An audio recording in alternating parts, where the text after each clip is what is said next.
नमस्कार मित्रों, स्वागत है आपका साधना पथ में। आज ये वीडियो मेरा इंट्रोडक्शन का है, सेल्फ इंट्रोडक्शन। इसमें मैं आपको बताऊंगा कि मैं कौन हूँ, मेरा नाम क्या है, मैं क्या करता हूँ, इस चैनल को बनाने का पीछे का मेरा उद्देश्य क्या है, इस चैनल पे आपको क्या मिल सकती है और क्यों आप सब्सक्राइब करेंगे। शुरुआत करता हूँ मेरे नाम से। मेरा नाम शुभ प्रसाद दास। मेरा जन्म बंगाल में हुआ था। मेरी परवरिश हुई जमशेदपुर, झारखंड में। जमशेदपुर को लोग टाटा नगर भी कहते हैं, स्टेशन का नाम टाटा नगर है।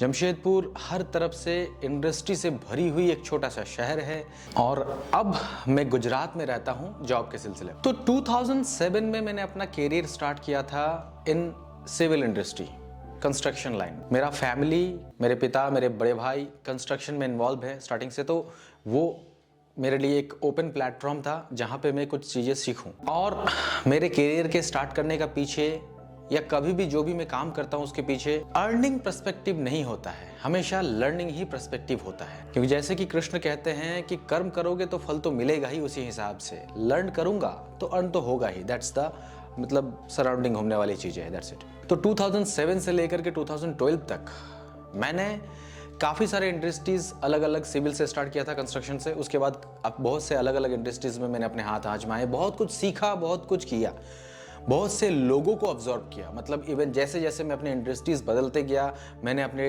डिपार्टमेंट बदलते गया, उस हिसाब से अलग अलग लोगों से मेरा मुलाकात हुई, अलग अलग लोगों से मैंने बहुत अलग अलग सी चीज़ें सीखे। 2012 में मैंने ऑटोमोबाइल इंडस्ट्री ज्वाइन किया, बहुत ही बड़ी कंपनी थी। फिर 2012 से लेकर के 2016 तक मैं एक अच्छा खासा पद पे पहुंच गया था। मतलब काफ़ी सारे प्रमोशन हुए, मतलब मैं मैनेजमेंट लेवल तक पहुंच गया। अभी मैं असिस्टेंट मैनेजर हूं, साउथ की एक बहुत बड़ी कंपनी है। लेकिन ये सब जो हुआ, ये सब होते होते हुए ना बीच में एक चेंजेस भी आया। पर्सपेक्टिव हमेशा से मेरा लर्निंग ही है किसी भी चीज़ों को लेकर के। तो बीच में हर किसी के लाइफ में एक टाइम आता है जहाँ पे वो टूट जाता है, बिखर जाता है, दुखी हो जाता है, परेशान हो जाता है। ऐसा फेस मेरे लाइफ में भी आया और कोई भी इस फेस को इनकार नहीं कर सकता। हर किसी के लाइफ में ऐसा एक फेस आता तो है। आपके जीवन में भी अगर कोई ऐसा फेस है तो बताइए कमेंट्स में। तो 2016 में मैंने गुजरात में ट्रांसफर लिया अपना। प्रमोशन बड़ी थी, रिस्पॉन्सिबिलिटीज बड़ा था, तो ट्रांसफर होना था। तो ट्रांसफर होकर के मैं गुजरात आ गया। 2016, 17, 18, 19 तक मैंने यहाँ पे सारी चीज़ों को सेटअप किया, मैनेजमेंट लेवल पे बहुत अच्छे से ऑर्गेनाइज किया चीज़ों को, सब चीज़ें अच्छी चल रही थी।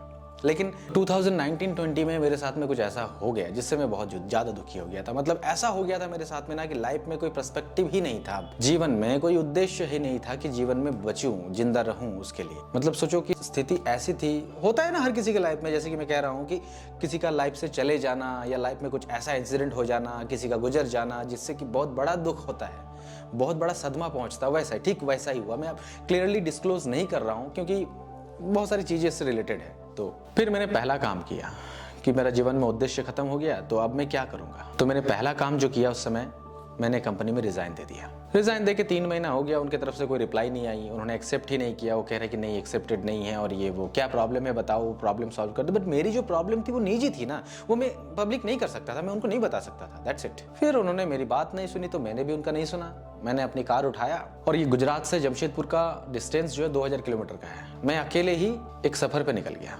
फोन किया स्विच ऑफ। और एक छोटी सी बात छूट रही थी जो कि मैं बता दूं कि मेरी फैमिली ओशो से काफ़ी ज़्यादा इंस्पायर्ड है। मतलब मेरे फैमिली में मेरे माता पिता उस समय आई थिंक रजनीश मूवमेंट को बहुत ज़्यादा सपोर्ट करते थे जब थे रजनीश।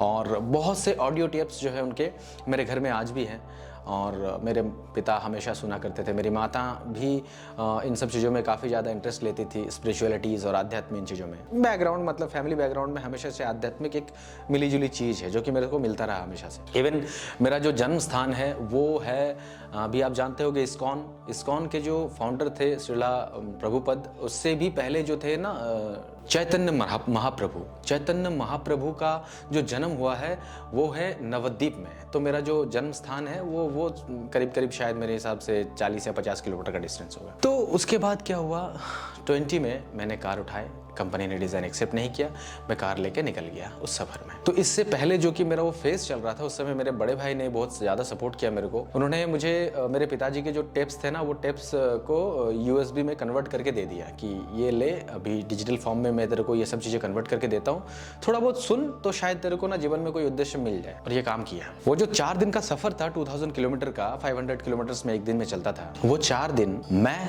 और ओशो के वो डिस्कोर्सेस, प्रवचन और रास्ते और रफ्तार, इसके अलावा और कुछ नहीं था। सोचो कि एक ऐसा आदमी जिसके जीवन में लाइफ का कोई पर्पस नहीं है, मतलब ऐसा लगता है कि सब कुछ खत्म ही कर देना है, अब कुछ रखना ही नहीं। मुझे लगता है कि शायद अगर सुशांत सिंह ने सुसाइड किया है तो शायद ऐसा ही कोई फेज रहा होगा उसके लाइफ में भी, डेफिनेटली रहा होगा।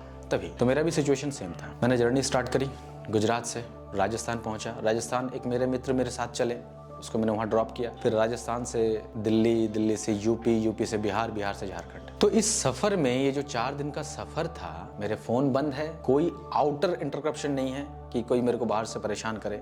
मैं हूँ, रफ्तार है और ओशो है। बहुत सारी स्टेटमेंट मैंने सुने ओशो के, थोड़े बहुत बताता भी हूँ आप, जिससे कि मैं पूरी तरह से बदल गया, मतलब टोटल चेंज। ऐसा नहीं कि मैं दुखी था खुश हो गया, बुरा था अच्छा हो गया, ऐसा कुछ नहीं, लेकिन एक भीतरी बदलाव हुआ, एक विस्फोट भीतर हुई, जिससे कि पूरा जीवन को देखने का जो ढंग है वो बदल गया। जो प्रवचन में ओशो का सुन रहा था, उनमें से कुछ एक ऐसे हैं, जैसे कि एक स्टोरी है छोटी सी, कि एक आदमी एक गांव के बाहर बैठा हुआ है और घोड़े पे घुड़सवार एक उस गांव में पहुंचा और पूछा उस बूढ़े आदमी से, जो कि गांव के बाहर बैठे थे, कि तुम मुझे बताओ कि ये गांव कैसा है, इस गांव के लोग कैसे हैं। मैं मेरे गांव को छोड़ के आता हूं और इस गांव में रहना चाहता हूं, तो तुम मुझे बताओ कि इस गांव के लोग कैसे हैं। तो उस बूढ़े व्यक्ति ने उससे पूछा कि मैं पहले बताऊं आपको कि ये गांव के लोग कैसे हैं, लेकिन इससे पहले आप मुझे बताओ कि आप जिस गांव को छोड़ के आ रहे हो वो गांव के लोग कैसे थे। उस आदमी ने सवाल किया कि इससे इसका क्या संबंध कि इस गांव के लोग कैसे हैं, तो मुझे बता दो कि ये गांव के कैसे लोग हैं, तो शायद मैं समझ सकूं कि इस गांव में मुझे रहना सही होगा या नहीं होगा, तो फिर मैं आगे को निकल जाऊंगा। लेकिन वो बूढ़ा आदमी अड़ा रहा कि नहीं, तुम पहले ये बताओ कि तुम जिस गांव को छोड़ के आते हो उस गांव के लोग कैसे थे। फिर उस आदमी ने कहा कि उस गांव के लोगों के बारे में अब ना ही पूछे तो अच्छा है, इतने शैतान, इतने बदमाश, इतने खराब लोग थे, उन्हीं की वजह से मुझे वो गांव छोड़ना पड़ा और उनकी नाम स्मरण करने से मैं क्रोध से भर जाता हूं, वो गांव के लोग बिल्कुल अच्छे नहीं थे। तो फिर उस बूढ़े व्यक्ति ने कहा कि ये गांव के लोग उस गांव के लोग से भी ज्यादा खतरनाक है, ज्यादा खराब है, ये गांव तुम्हारे लिए सही नहीं है, तुम आगे को जाओ। मेरे 80 साल के तजुर्बे हैं, मैं 80 साल के एक्सपीरियंस से कहता हूं कि ये गांव के लोग बहुत ही बेकार है, बहुत ही बुरे हैं, तुम चले जाओ आगे। वो चला जाता है। ठीक उसी के बाद में एक और बैलगाड़ी आके रुकता है वहां पे उसी बूढ़े के पास में, और वो बैलगाड़ी, एक परिवार थे उसमें, उस परिवार पूछते हैं उस बूढ़े से कि आप हमें बताइए कि ये गांव के लोग कैसे हैं। वही सवाल, हम अपने गांव को छोड़ के आते हैं और इस गांव में रहना चाहते हैं, तो बताइए कि इस गांव के लोग कैसे हैं। फिर बूढ़े ने वही सवाल दोहराया, इससे पहले कि मैं बताऊं कि ये गांव के लोग कैसे, तुम बताओ कि जिस गांव को तुम छोड़ के आते हो वो गांव के लोग कैसे थे। फिर परिवार ने बताया कि उन लोगों के बारे में आप ना ही पूछे तो अच्छा है, वो लोग इतने भले थे, उस गांव को छोड़ने का हमारा कोई उद्देश्य नहीं था, लेकिन काम का सिलसिले में हमें वो गांव छोड़ना पड़ा। लेकिन उस गांव के लोगों को जब भी मैं याद करता हूँ, हमारे हृदय प्रसन्नता से भर जाती है, गदगद हो जाती है, आंखों में आंसू आ जाती है। वो गांव के लोग बहुत ही भले थे। इतने में फिर बूढ़े ने कहा कि बिल्कुल सही है, और ये गांव के लोग तुम्हारे उस पिछले वाले गांव से भी भले होंगे। मैं इसकी वादा करता हूं आपको, मैं तुम्हें इसकी आश्वासन देता हूं, क्योंकि मेरे 80 साल के तजुर्बे हैं। ये गांव के लोग काफी अच्छे हैं, तुम यहाँ रह सकते हो, तुम आ सकते हो। तो अब जरा समझ रहे हो, ये बूढ़ा व्यक्ति 2 अलग अलग लोगों से 2 अलग अलग तरीके का उत्तर दिया। उन 2 अलग अलग लोगों के उत्तर के अकॉर्डिंग उन्होंने अपना जवाब दिया। तो बात यह है कि हमारे अंदर क्या है वही हमको पूरा जगत में मिलेगा। हमारे अंदर अगर बुराई है तो पूरी दुनिया बेकार है, पूरी दुनिया बुराई से भरी हुई है। और अगर अच्छाई हमारे अंदर है, हम अच्छा को अब्सॉर्ब कर पाते हैं, तो फिर पूरी दुनिया, पूरी जगत ही एक मित्र के भाव में हमें मिल सकता है, शत्रु के भाव में नहीं। तो ऐसे ऐसे स्टेटमेंट थे उनके, ऐसे कई स्टेटमेंट मैंने सुने कंटिन्यू 4 दिन, और उन 4 दिनों में मैं पूरी तरह से बदल गया। ऐसा कि अब मुझे कोई तकलीफ भी पहुंचाए तो भी तकलीफ नहीं होता था। बुरी आदतें ऐसी छूटी कि जैसे कि पतझड़ में हर वो पत्ते जो कि कमजोर थे, जो कि पूरे हो चुके थे, वो गिर जाते और फिर नए पत्ते आते। उसी तरह से मेरे जीवन में हर तरफ नए पत्ते थे, हरे हरे पत्ते थे। मुझे कुछ भी बुरा लगता ही नहीं था। टाइम ऐसा कि जब मेरे लाइफ में कोई पर्पस नहीं था, और उस 4 दिन के बाद में ऐसा हुआ कि हर तरफ मेरे को आनंद ही आनंद मिलने लगा। बदलाव हुआ। उन सभी बातों से जो कि मेरे अंदर में कुछ विस्फोट किया, मेरे अंदर से वो निखरा। मैंने चीजों को थोपा नहीं, बाहरी ज्ञान नहीं थे वो।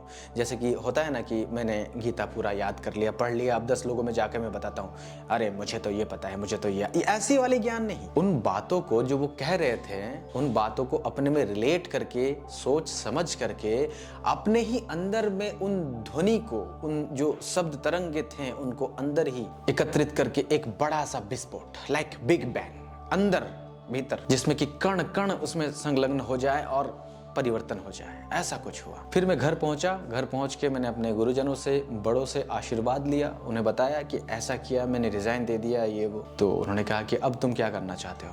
मैंने कहा कि अब कुछ नहीं करना, मुझे जॉब वॉब तो नहीं करनी है, ये आध्यात्म के प्रति मेरा जो वो दिया था वो शायद जल रहा है, तो मुझे इस पे खोज करने चाहिए, मैं कहीं किसी एकांत में जा करके इस तरह का चीज़ों को करूँगा। फिर उन्होंने समझाया कि तुम अगर अध्यात्म की खोज करने की कोशिश कर ही रहे हो, उसमें शुरुआत करना ही चाहते हो, तो तुम क्यों नहीं बुद्ध को सुन लेते हैं। बुद्ध कहते हैं कि हर तरह का जो जिम्मेदारी है, जो रिस्पॉन्सिबिलिटीज है, पहले उसको पूरा करो, फिर इस पे खोज चालू करो। अक्सर ऐसा होता है कि जो जिम्मेदारियां होती है ना, वो इतनी बड़ी हो जाती है कि आदमी पूरा जीवन बिता देता है इसमें, उन जिम्मेदारियों को पूरा करने में। कैसे कि जैसे कि आप शुरुआत में जब टीनेज होते हैं तो उस समय तक आप कॉन्शियसनेस को संभालते हो, होश संभालते हो, और एक अच्छा पुत्र बनने की कोशिश करते हो, एक अच्छा पुत्र बनते हो, एंड उसके बाद में फिर धीरे धीरे रिस्पॉन्सिबिलिटीज बढ़ती है उम्र के हिसाब से, फिर आप एक अच्छा पति बन जाते हो, फिर उसके बाद में कुछ समय बीतने के बाद फिर एक अच्छा पिता बन जाते हो।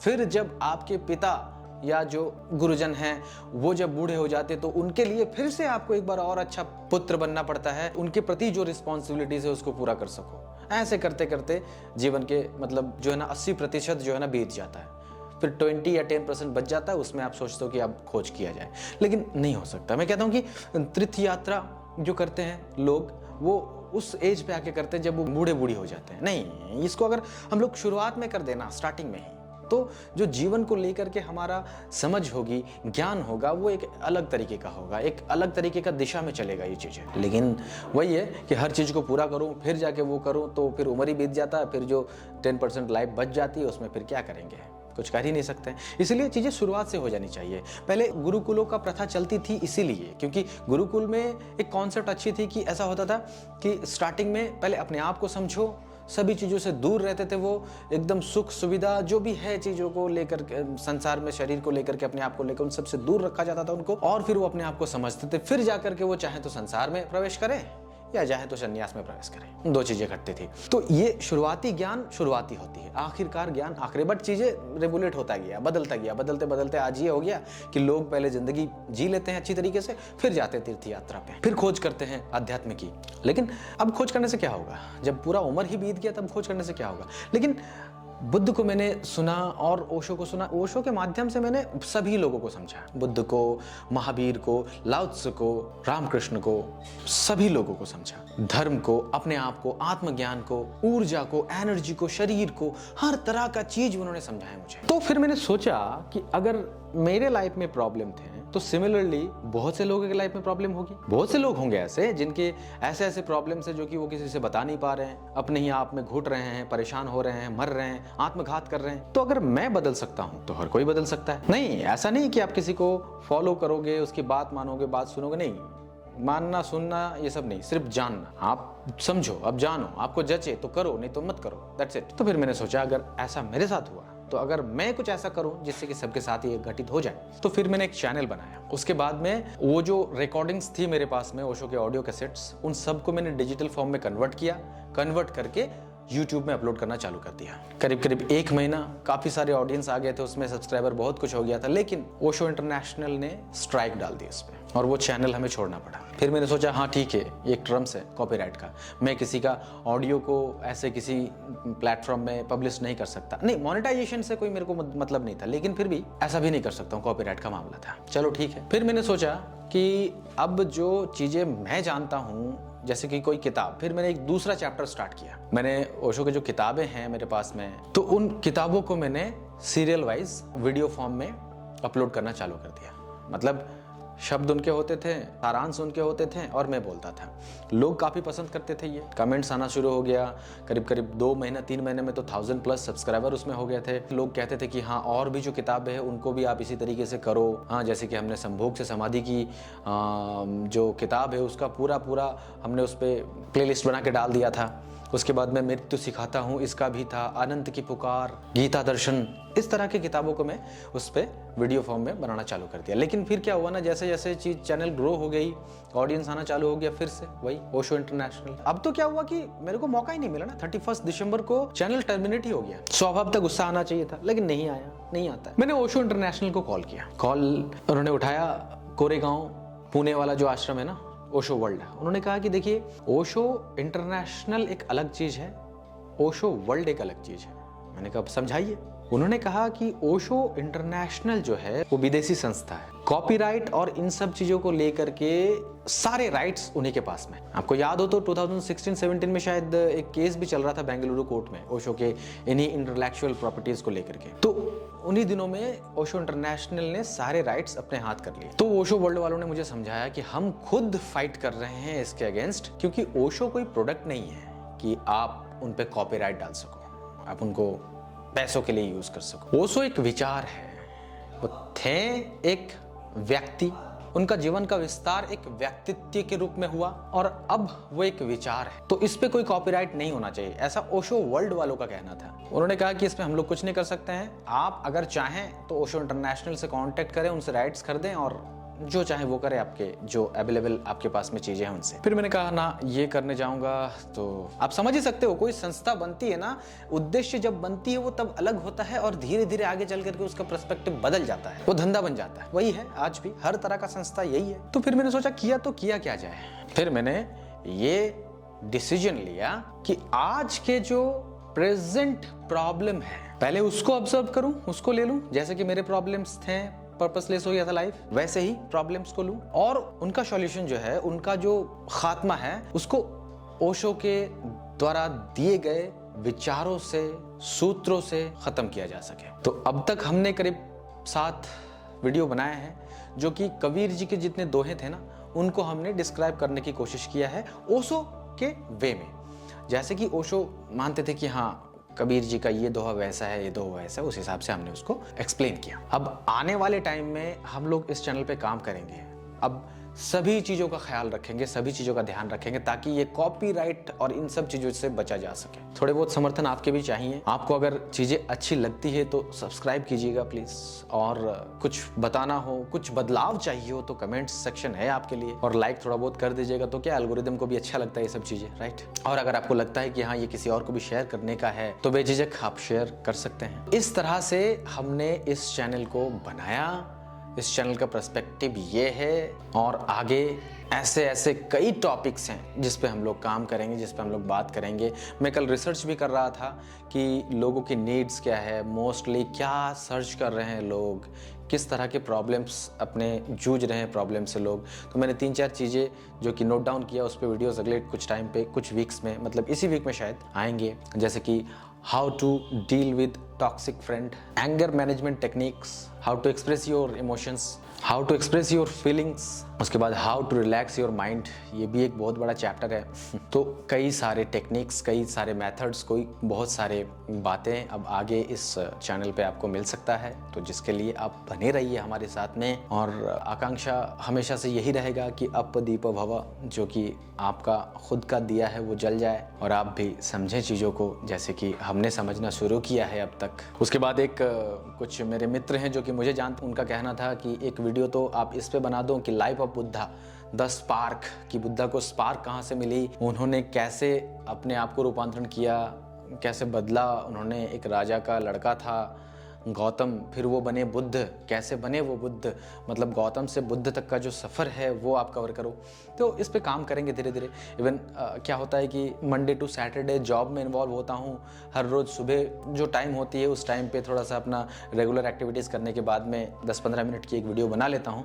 और जैसे कि आज संडे है तो संडे को काफ़ी टाइम मिलता है, तो कोशिश करेंगे जितना ज़्यादा से ज़्यादा हो सके चीज़ों को कवर अप करने के लिए। मैं तो सोचता हूँ कि भागवत गीता का भी एक जो है ना, एक चैप्टर वाइज चीज़ें बननी चाहिए। मतलब क्वेश्चन ये है ना कि गीता आप क्यों नहीं पढ़ पाते हो? गीता पढ़ने का पीछे का जो बैरियर है वो क्या है कि गीता आप पढ़ने बैठोगे तो एक तो उसमें एक श्लोक है, उसके बाद फिर उस पर उसकी हिंदी व्याकरण है या इंग्लिश व्याकरण है, उसके बाद में फिर एक्सप्लेनेशन आता है उसका कि क्यों, कैसे, कब, इन सब चीज़ों को काट करके सिर्फ संवाद पे हम लोग बात करेंगे उस पर। मतलब कृष्ण क्या कह रहे हैं, धृतराष्ट्र क्या कह रहे हैं, संजय क्या कह रहे हैं, अर्जुन क्या कह रहे हैं, इन सारे संवाद पे गीता को समराइज कर देंगे ताकि इजीली आपको समझ में आ सके और चीज़ें जल्दी बन भी जाए। तो ये है पर्सपेक्टिव, ये है उद्देश्य इस चैनल का। अगर आपने मुझे समझा या पर्सपेक्टिव समझा तो बहुत बहुत धन्यवाद आपका। और अंत में बस आज इतना ही, धन्यवाद।